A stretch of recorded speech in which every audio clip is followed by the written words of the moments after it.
Have you ever wondered how the Bible describes the origins of Black and African peoples?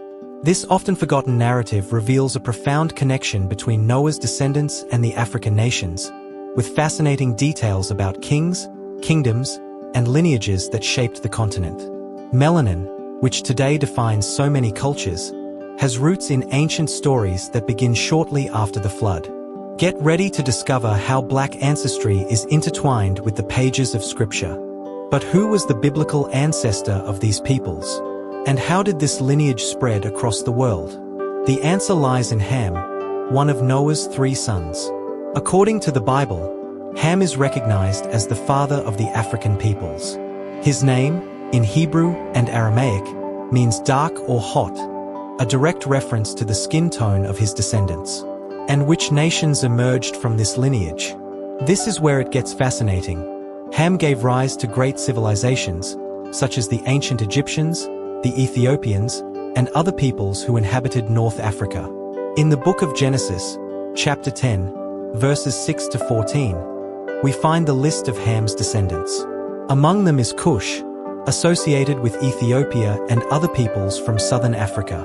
Cush, in turn, was the father of important figures, such as Nimrod, a powerful leader who founded cities like Babel and Nineveh. Nimrod is an emblematic figure, often described as a mighty hunter and empire builder. He is remembered as the founder of Babylon and Assyria, 2 of the most influential civilizations of antiquity. This shows that Ham's lineage was not limited to Africa, but also left its mark on Mesopotamia, the cradle of the first great human civilizations.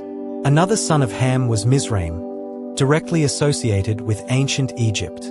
The name Mizraim is still used in Hebrew to refer to Egypt. This means that the ancient Egyptians, builders of the pyramids and one of the most advanced civilizations in history, are descendants of Ham. Furthermore, Puth, another son of Ham, is linked to regions of North Africa, such as ancient Libya. And there is also Canaan, whose descendants occupied the land that would later be promised to Israel. Interestingly, Canaan is not directly associated with African peoples, but rather with the Canaanites, who inhabited the Levant region. This is just the introduction to a story that goes much further. If you're enjoying discovering how Black ancestry is deeply rooted in biblical narratives, don't forget to like this video and subscribe to the channel to follow the upcoming parts. Now, let's continue this journey and explore how Ham's lineage spread across the world. Ham's lineage was not limited to Africa. His descendants spread across various parts of the world, leaving a legacy that influenced entire civilizations. One of Cush's most well-known sons was Nimrod, a rebellious and powerful figure, considered the progenitor of the Sumerian population. Nimrod is often associated with the construction of the Tower of Babel and the establishment of important cities such as Babel and Nineveh. His story is an example of how Ham's lineage expanded beyond Africa, influencing civilizations that shaped the course of human history. Furthermore, the peoples of southern India, including the native populations of the region, are considered descendants of Cush. This connection also extends to many other African groups, such as the Malians, Eritreans, Kenyans, Congolese, and Bantu peoples from Gabon. The term Cush is frequently associated with Ethiopia, Sudan, and Africa as a whole in the Bible. Its literal meaning is Ethiopia or black, reinforcing the direct link to the dark-skinned peoples. Cush was also the father of Seba and Havilah, names that appear in the book of Genesis, chapter 10, verse 7. Seba, for example, is associated with the kingdom of Sheba, famous for its wealth and the visit of the Queen of Sheba to King Solomon. Havilah, meanwhile, is mentioned as a region rich in gold and precious stones, showing that Cush's descendants were involved in trade routes and areas of great economic importance. Another son of Ham was Mizraim, frequently associated with ancient Egypt. The name Mizraim is still used in Hebrew to refer to Egypt. In the book of Psalms, chapter 78, verse 51, there is a powerful mention. He struck all the firstborn in Egypt, the firstfruits of their strength, in the tents of Ham. This passage reinforces the connection between Ham, or Ham, in some translations, and Egypt, showing that the ancient Egyptians are direct descendants of this lineage.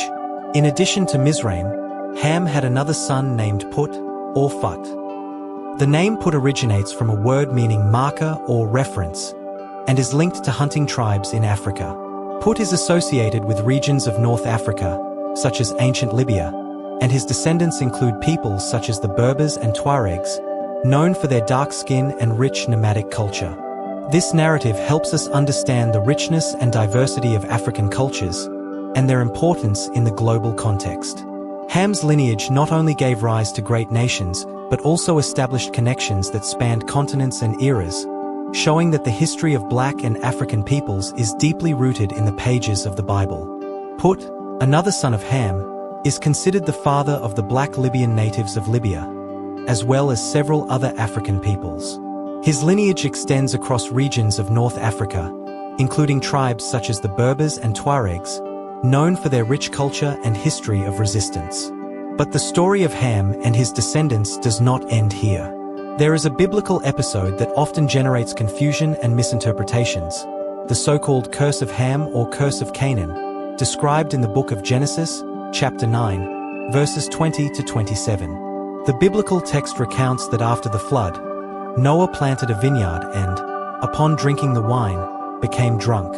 While he was drunk and uncovered in his tent, his son Ham saw him in this condition and, instead of helping, told his brothers, Shem and Japheth, about their father's situation. Shem and Japheth, on the other hand, acted with respect. They covered Noah without looking at his nakedness. When Noah woke up and discovered what had happened, he cursed not Ham, but Canaan, one of Ham's sons, saying, "Cursed be Canaan, a servant of servants shall he be to his brothers." This passage has been the subject of various interpretations throughout history.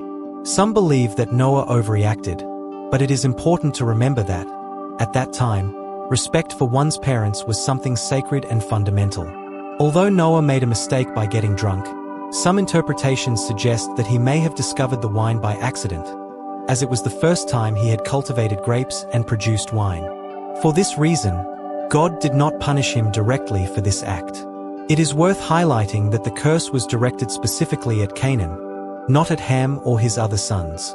Canaan is the ancestor of the Canaanites, the peoples who inhabited the Levant region, where modern-day countries like Israel, Lebanon, and parts of Syria are located.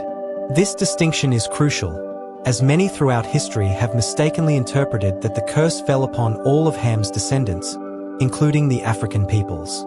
This interpretation is false and has no basis in the biblical text. Ham, as we have already seen, is the ancestor of the African and South Indian peoples, and his lineage includes great civilizations, such as the Egyptians, Ethiopians, and Nubians. He lived a long life, as did his brothers Shem and Japheth. While the Bible does not specify exactly how many years Ham lived, it is presumed that he reached an advanced age, perhaps close to 600 years, like his brother Shem. This longevity allowed him to witness several generations of his family and leave a legacy that extends to this day. This narrative helps us understand the complexity of family relationships and the decisions that shaped the destiny of nations. Ham's disapproval of Canaan shows that he valued unity and respect for familial and territorial inheritances. Despite this, Canaan chose a different path, which ultimately resulted in the curse pronounced by Noah. The exact location of Ham's tomb is unknown, but according to some theories and studies, it could be in the region of Ethiopia or even Nubia. Others believe it is in Mesopotamia, in the land of the Sumerians. However, many agree that Ham's tomb is in Africa, more precisely in Sudan or Ethiopia. Some even suggest that it could be in Egypt, which is quite intriguing and interesting, given that Egypt is a country full of mysteries, where people who died 3,000 or 4,000 years ago are constantly being discovered.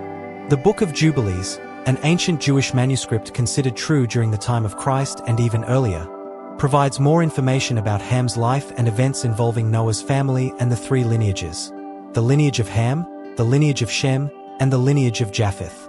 According to this text, Ham completely disapproved of the decision of his youngest son, Canaan, to dwell in the land of Shem, which is now known as Israel. Canaan, it seems, decided to take the land for himself, something that displeased Ham and his other sons, Cush and Mizraim. In the Book of Jubilees, it is reported that Cush and Mizraim, Canaan's brothers, along with their father Ham, strongly disapproved of Canaan's attitude.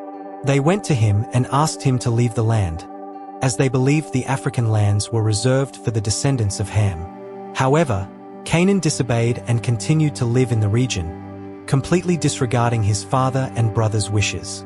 The Book of Jubilees also mentions that Ham was the founder of the first city and the first province after the flood. He named the city in honor of his beloved wife, Nilatamach. This city became an important landmark in the history of humanity, symbolizing the rebirth of civilization after the Great Flood. This narrative helps us understand the complexity of family relationships and the decisions that shaped the destiny of nations. Ham's disapproval of Canaan shows that he valued unity and respect for familial and territorial inheritances. Despite this, Canaan chose a different path, which ultimately resulted in the curse pronounced by Noah. This narrative helps us understand the richness and diversity of African cultures and their importance in the global context. If you enjoyed discovering these fascinating connections, leave a like to support the channel and share this video so more people can learn about this story. Don't forget to subscribe to follow other content like this. See you next time.